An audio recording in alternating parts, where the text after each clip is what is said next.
Good day, believers! For today's video, tuturuan ko kayo kung paano nga ba gumawa ng sariling product poster para sa ating business. Magagamit natin ito upang mai-promote ang ating products gamit ng iba't ibang social media platforms. Gaya na lamang ng Facebook, TikTok, YouTube, Instagram at iba pang social media platforms. Pero bago tayo magsimula para sa ating tutorial, alam niyo ba na libre lang ang Canva?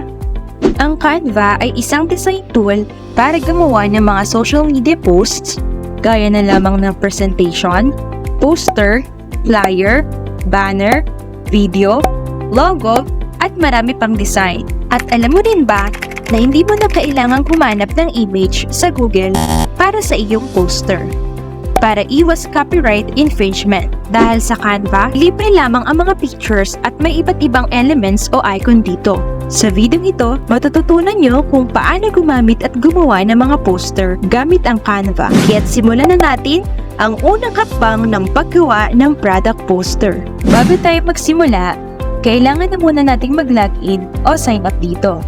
Pwede natin gamitin dito ang inyong Google account. At ang sunod naman ay piliin nyo kung anong classic design ang kailangan para sa inyong gagawing poster. Maaari din kayong gumawa ng sariling design at mag-customize ng sukat. Ang gagawin natin para sa ating tutorial ay ang para sa Facebook post. Pindutin lang ang social media at piliin ang template ng Facebook post.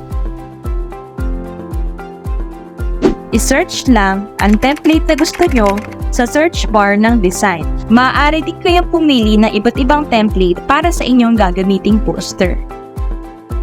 I-click lang ang napiling template. At pagkatapos makapili ng inyong template, pumunta naman tayo sa link na ito para makakuha o makapili ng larawan ng GFox products na gagamitin natin para sa ating poster.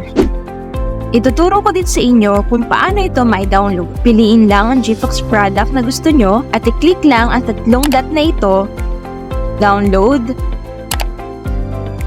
at hintayin matapos mag-download. Ang na-download yung larawan ay automatic nang mapupunta sa inyong desktop. Sunod naman ay pumunta naman kayo sa link na ito para sa iba pang larawan ng GFox products. At ganoon din ulit ang gagawin nyo kung paano nyo ito na-download kagaya lang ng ginawa natin kanina. Ang sunod na gagawin ay i-upload lang ang GFox product na na-download para sa ating product poster. Pagkatapos i-download, pwede nyo nang i-edit ang template na napili nyo at ilagay ang GFox product. I-delete ang picture na ito at ipalit ang spirulina.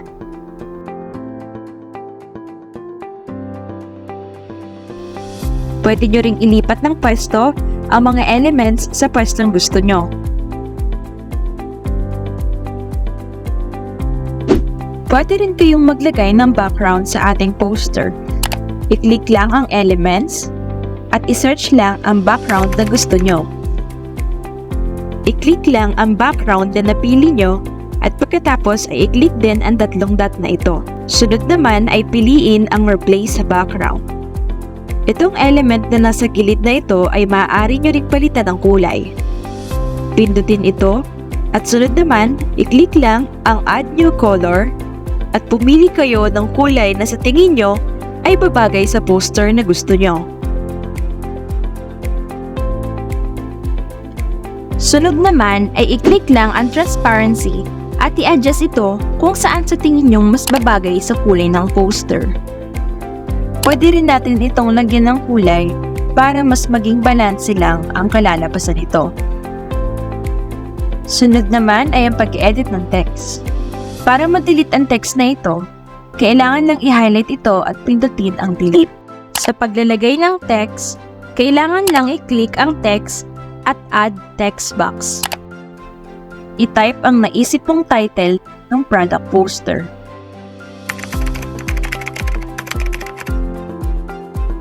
Pindutin lang ito para makapili ng font style.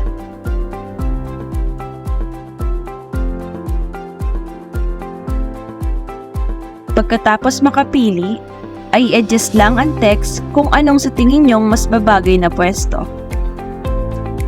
Sunod naman ay maglalagay pa tayo ng iba pang detalye. Magdadagdag lang ako ulit ng text dito.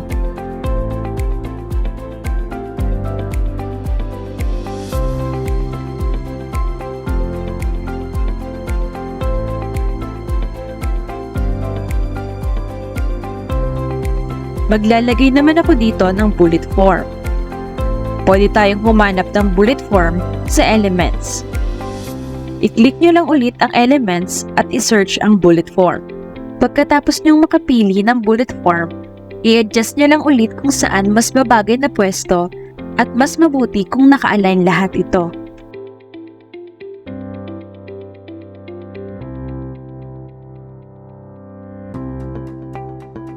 At panghuli, kailangan nating ilagay ang ating GFox logo. I-click lang ang upload, upload files, at pagkatapos ma-upload ang GFox logo, ilagay lang ulit ito at i-adjust lang para mailipat ito ng nasa tamang pwesto.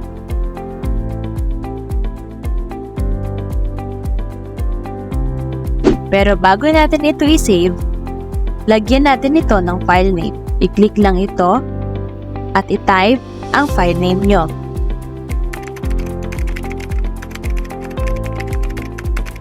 Dahil tapos na ang ating poster, ituturo ko naman sa inyo kung paano ito i-save.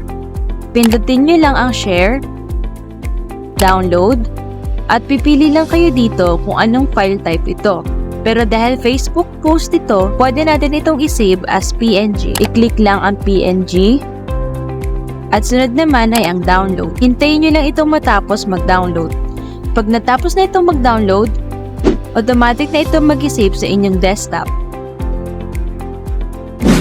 Kung mayroon pa kayong mga katanungan, mag-comment lang o mag-message sa aking Facebook account. Yun lamang at sana ay may natutunan kayo sa videong ito. Thank you for watching!